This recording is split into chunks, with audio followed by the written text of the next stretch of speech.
Hello students, chapter second Gauss law and its application continue चल रहा है और इससे पहले इसके 9 लेक्चर्स आपको दिए जा चुके हैं।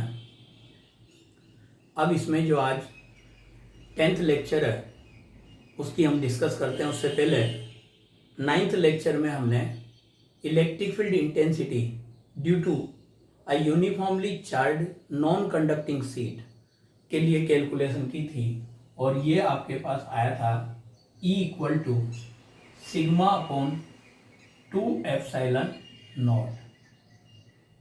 This does not depend on distance from sheet and there the relation between distance and electric field intensity is E proportional to R power 0. Graph between distance and electric field is parallel to the distance, that is sigma upon 2 epsilon naught. Okay, in vector formation it can be written as vector E is equal to sigma upon 2 epsilon naught n cap. This topic already discussed in lecture 9th. Now next topic is there, electric field intensity. Electric field intensity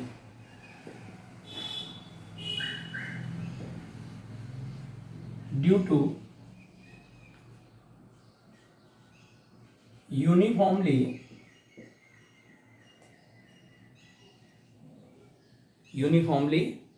charged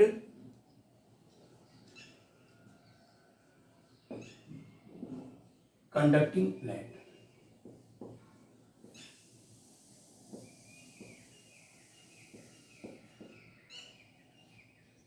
actually non conducting seat और conducting plate में क्या difference है, सबसे पहले ये बात हमारे mind में आनी चाहिए। नॉन कंडक्टिंग सीट में जो चार्ज था वो यूनिफॉर्मली पूरे सरफेस पर डिस्ट्रीब्यूट था, उसकी पूरी प्लेन पर डिस्ट्रीब्यूट था।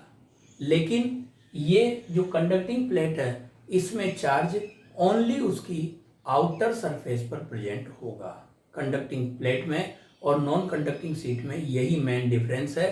जैसे ये आपके पास मान लीजिए ये नॉन कंडक्टिंग सीट है तो इसमें चार्ज इस तरीके से उस पूरे प्लेन के अंदर यूनिफॉर्मली डिस्ट्रीब्यूट है ये। और अगर यही आपके पास जैसे प्लेट है तो चार्ज ओनली इसकी सरफेस पर प्रेजेंट होगा, इसके पूरे प्लेन में इनसाइड में नहीं होगा। ये इन दोनों में डिफरेंस है, ठीक है। जैसे ये कोई प्लेट है तो इस प्लेट में अगर चार्ज यहाँ और यहाँ पर है सरफेस पर, केवल आउटर सरफेस पर, तो ये प्लेट हो गई। और अगर चार्ज इसके अंदर पूरा इक्वली डिस्ट्रीब्यूटेड है, इसके अंदर भी है, तो फिर वो नॉन कंडक्टिंग सीट हो गई।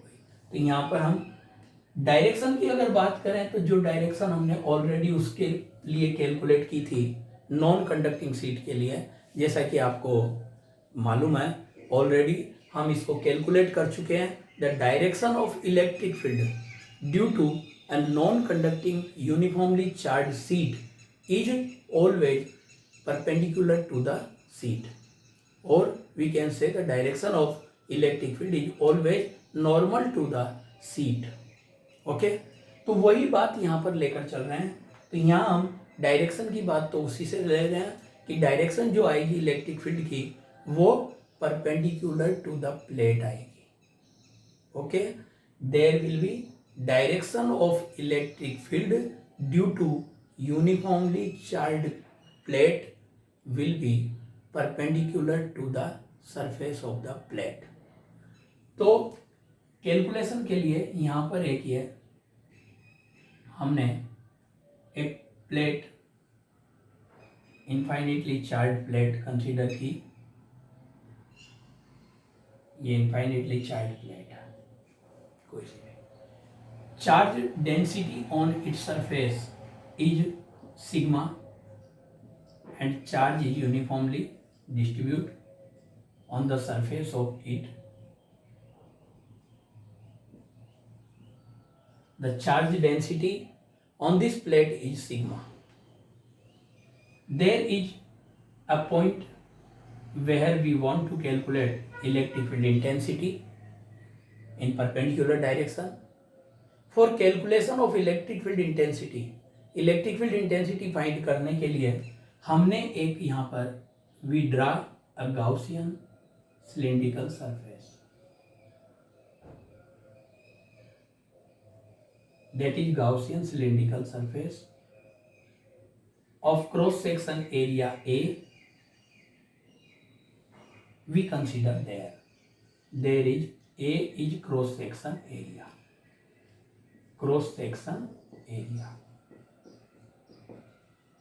is there. The Gaussian surface is taking in the manner that its one cross section is inside the plate or one cross section is outside the plate. तो ये इस तरीके से एक Gaussian surface हमने imagine किया. There are also 3 parts of this surface. One is circular part, there S1, of which area vector is perpendicular to it, directed in this direction. Second is circular part S2 inside the plate. The area vector of it is also perpendicular to the surface. And third is curved surface or cylindrical surface S3. Area vector of this is this, in this direction, vector dA. Okay, the direction of electric field at each point is perpendicular to the plate, so the direction of vector E on this area element will be in this direction along to the vector area or area vector element, and there is the direction is perpendicular to the plate and also perpendicular to the area vector, and there electric field intensity is 0 because all charge given to plate is present on the outer surface of the plate. So the electric field intensity inside the plate will be 0 at each point, so there we taking equal to 0. Okay, now from Gauss law,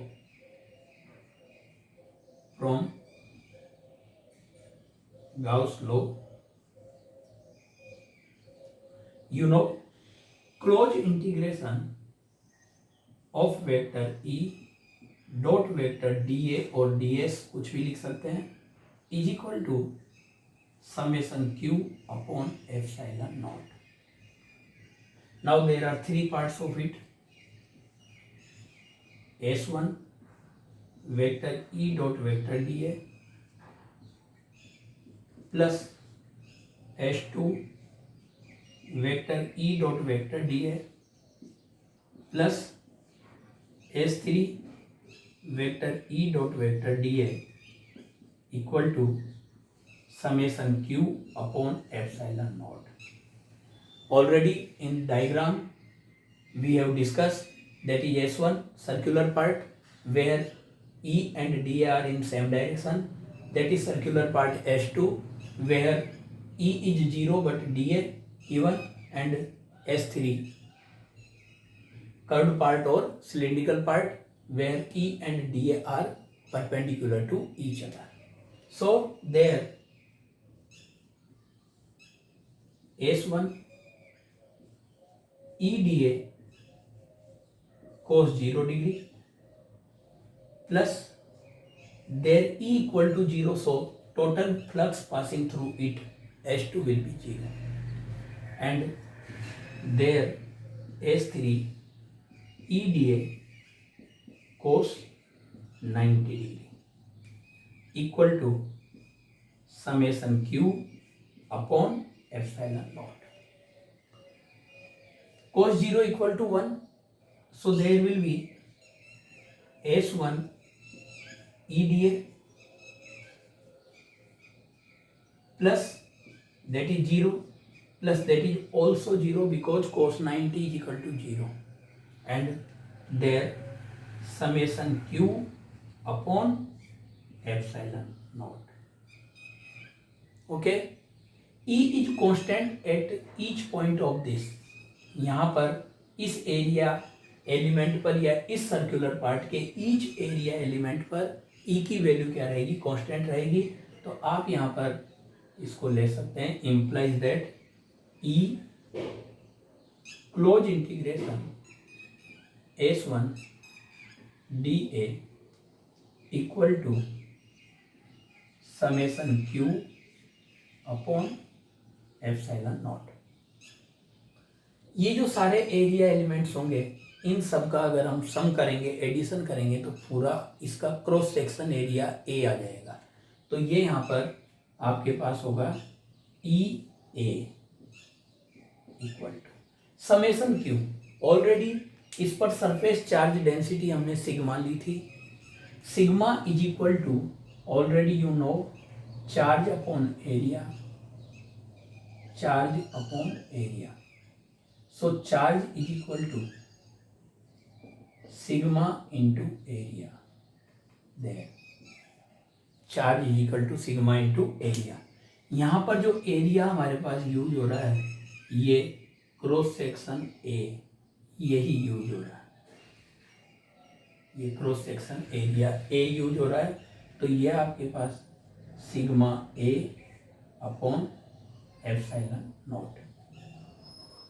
A cancel from each other and then E is equal to sigma upon epsilon naught. It is also electric field intensity does not depend on distance from the plate. So there will be E is proportional to R0. There we can say the electric field intensity does not depend on the distance of point, so E is proportional to R0. And in vector formation, if you want to denote this in vector formation, then vector E is equal to sigma upon epsilon naught n k. If we want to draw graph between E and R, then that will be also parallel to the distance axis. E and R के बीच में ये graph जो होगा ये parallel to the axis होगा. E proportional to R power 0. That is sigma upon epsilon naught. तो ये topic आपके पास due to uniformly charge conducting plate ये आता है बेटे सिग्मा अपॉन एप्सिलॉन नॉट. और due to uniformly charge non conducting sheet वो आता है सिग्मा अपॉन 2 एप्सिलॉन नॉट. और दोनों ही एक ये जो इलेक्ट्रिक फील्ड इंटेंसिटी है ये दोनों पॉइंट की डिस्टेंस पर डिपेंड नहीं करती है. तो ये आपको पूरा कैलकुलेशन में टॉपिक आना चाहिए. इम्पोर्टेंट टॉपिक है ये. इसकी लास्ट एप्लीकेशन थी गॉस लॉ की. इससे पहले हमने सारी एप्लीकेशंस यहाँ पर कर ली है. टोटल स्टार्टिंग में हमने due to point charge electric field intensity निकाली जो E equal to k q upon r square i थी. बाद में फिर हमने गॉस लॉ का यूज करके electric field intensity due to uniformly charge spherical shell निकाली at outer point on the surface और एट इनसाइड पॉइंट. उसके बाद फिर हमने ड्यू टू कंडक्टिंग स्पेयर निकाली, यूनिफॉर्मली चार्ज कंडक्टिंग स्पेयर. वो भी हमारे पास आउटर पॉइंट पर, सरफेस पर और इनसाइड पॉइंट पर कैलकुलेट हुई.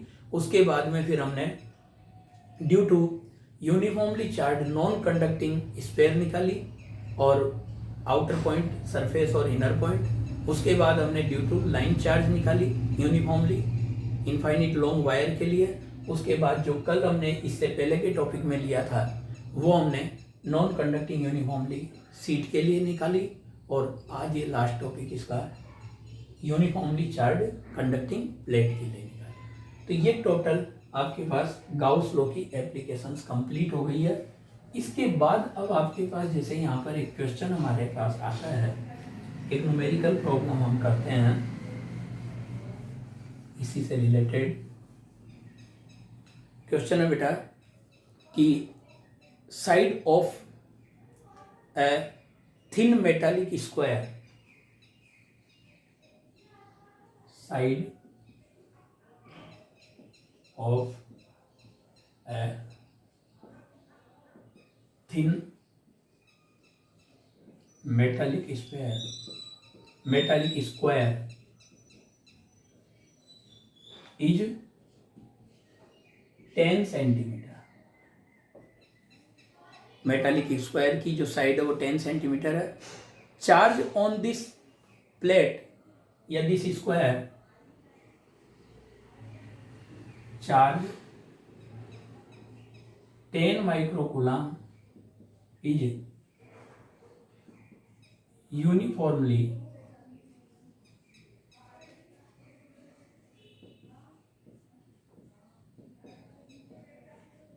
distribute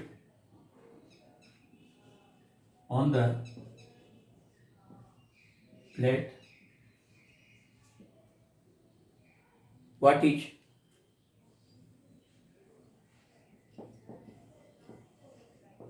electric field intensity?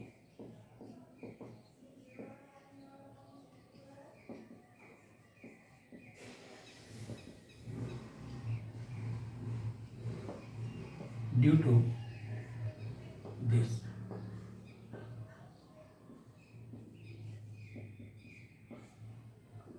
एक मेटालिक स्क्वायर प्लेट है और उस पर 10 माइक्रोकूलम चार्ज यूनिफॉर्मली डिस्ट्रीब्यूट है, तो उस प्लेट के कारण अपने को इलेक्ट्रिक फील्ड इंटेंसिटी निकालनी है।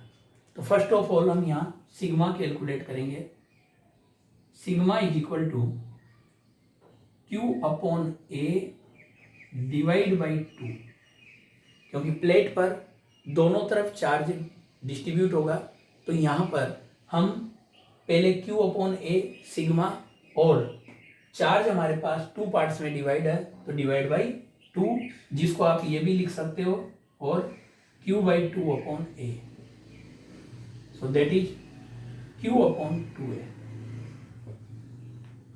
implies that sigma is equal to Q 10 microcoulomb 10 into 10 to power minus 6 upon 2 into side square, तो 0.1 square means 10 to power minus 5 upon 2 into 10 to power minus 2 means 1 upon 2 into 10 to power minus 3 या 0.5 into 10 to power minus 3 coulomb पर metre square. That is surface charge density on one surface या on the surface of square plate. Now electric field intensity E is equal to sigma upon epsilon naught, and that is 0.5 into 10 to power minus 3 upon 8.85 into 10 to power minus 12, so that is 0.5 into 10 to power 9 upon 8.85, या फिर 50 into 10 to power 7 upon 8.85, और that is electric field intensity 5 times calculate होगा, 5.65 into 10 to power 7 Newton पर coulomb.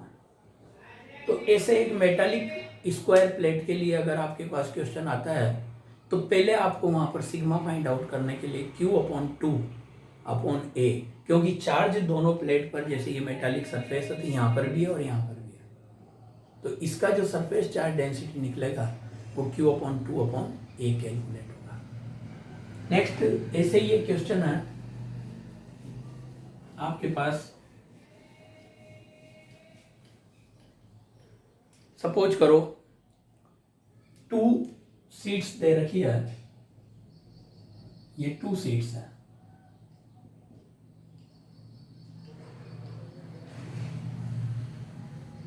there are 2 seats given,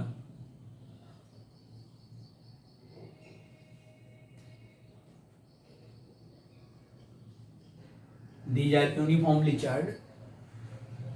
On one seat the surface charge density is plus sigma 1 plus sigma 1, and on second seat that is minus sigma 2. Now discuss there. Find out electric field intensity at point P1, P2 and P3. 3 points आपको दिए हैं, ये condition दे रखी है, और 3 points पर आपको surface charge dense, 3 points पर आपको इलेक्ट्रिक फील्ड इंटेंसिटी फाइंड करनी है। अब सबसे पहले हम पॉइंट P1 पर बात करते हैं। तो एट पॉइंट P1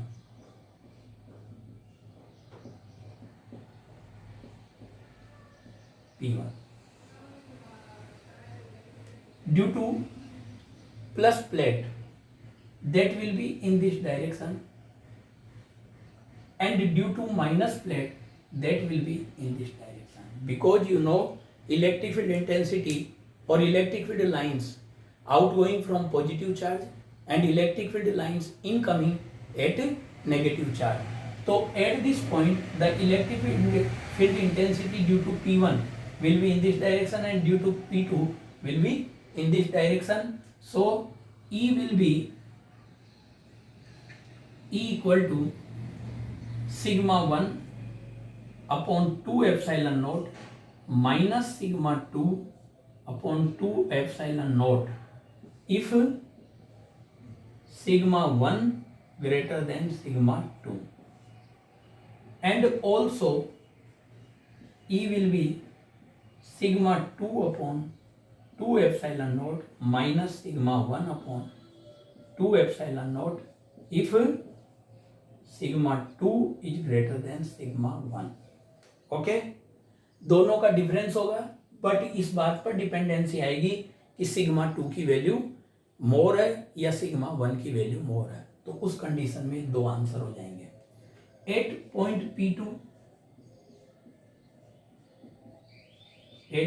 P2, अब यहां पर due to this positive plate the direction of electric field will be in this direction, ये E प्लस ये E माइनस आप डिफाइन कर सकते हैं, यहां पर नोट कर सकते हैं। सिमिलरली ये E प्लस, और due to negative also in this direction E minus, both will be in same direction.